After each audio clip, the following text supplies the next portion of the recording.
Welcome to in-depth pharma. अगर आप उन लोगों में से हैं जो विटकोफॉल इंजेक्शन ले चुके हैं या इसे लेने वाले हैं तो इस वीडियो को पूरा देखें, क्योंकि इस वीडियो में आप सभी को विटकोफॉल की पूरी जानकारी मिलने वाली है।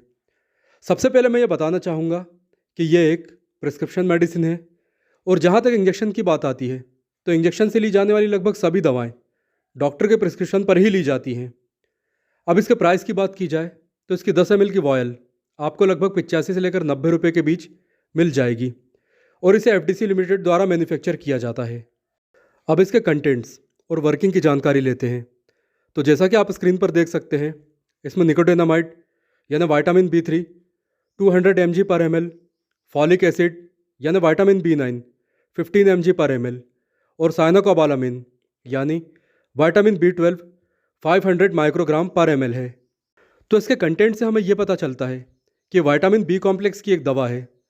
अब क्योंकि इसमें केवल अलग अलग तरह के विटामिन बी ही मिलाए गए हैं, इसलिए हम इसे न्यूट्रिशनल क्लास की एक दवा मान सकते हैं, यानी कि ऐसी दवा जो शरीर में आवश्यक पोषक तत्वों की कमी होने पर दी जाती है। साथ ही इस तरह की दवाएं किसी रोग को ठीक नहीं करती, जैसा कि एंटीबैक्टीरियल या एंटीवायरल दवाएं करती हैं, बल्कि ये दवाएं शरीर में पोषक तत्वों की कमी पूरी करके रोग की स्थिति में सुधार लाती हैं।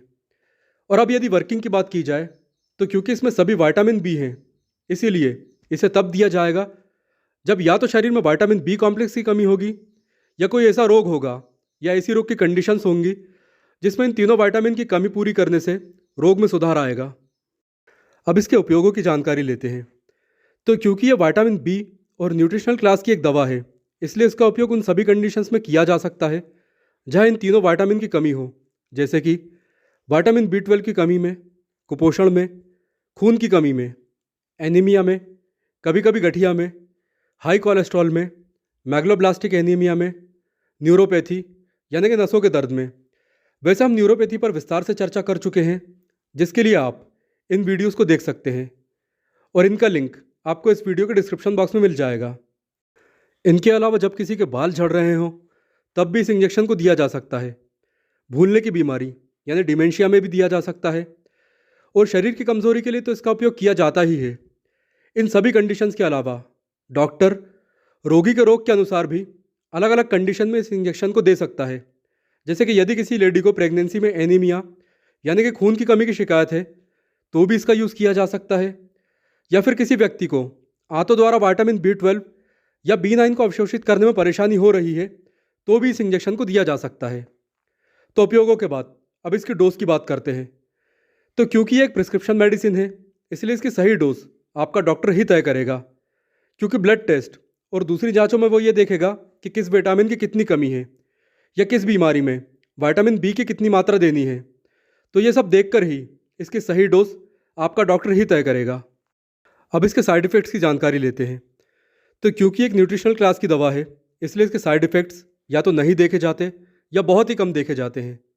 लेकिन यदि आपको पहले से कोई कंडीशन है, जैसे कि बीपी लो रहना, पेट में छाले रहना, विटामिन बी कॉम्प्लेक्स से एलर्जी रहना, लीवर या किडनी की कोई बीमारी, गाउट, या आपका यूरिक एसिड लेवल या फिर क्रेटिन लेवल काफ़ी बड़ा हुआ है, या चक्कर आते हैं, या आपको एपिलेप्सी यानी मिर्गी की कंडीशन है, तो इसे केवल अपने डॉक्टर के निर्देश अनुसार ही ले, क्योंकि इन कंडीशंस में आमतौर पर लोग कई तरह की दवाएं भी लेते हैं जो विटकोफॉल के साथ रिएक्शन भी कर सकती हैं। तो आप सभी इन बातों का ध्यान रखिए। अब प्रिकॉशंस यानी सावधानियों की बात करते हैं।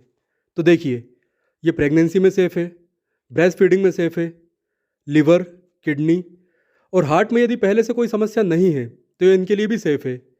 इसे आप केवल शराब के साथ ना लें, और यदि किसी को इन विटामिन से एलर्जी है तो वो भी इस इंजेक्शन को ना ले। अब अंत में उन दवाओं की लिस्ट देख लेते हैं जिनके साथ विटकोफॉल रिएक्शन कर सकता है। यदि आप इनमें से कोई दवा ले रहे हैं और विटकोफॉल इंजेक्शन भी लेना चाहते हैं तो पहले अपने डॉक्टर को इन दवाओं की जानकारी दें।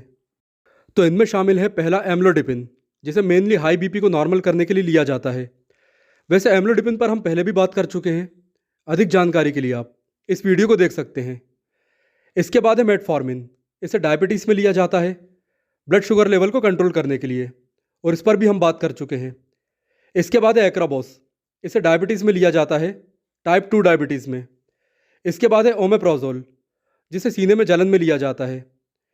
और यदि आप कैल्शियम की कोई टैबलेट या फिर स्प्रे का यूज़ कर रहे हैं तब भी पहले अपने डॉक्टर को इस बारे में ज़रूर बताएं।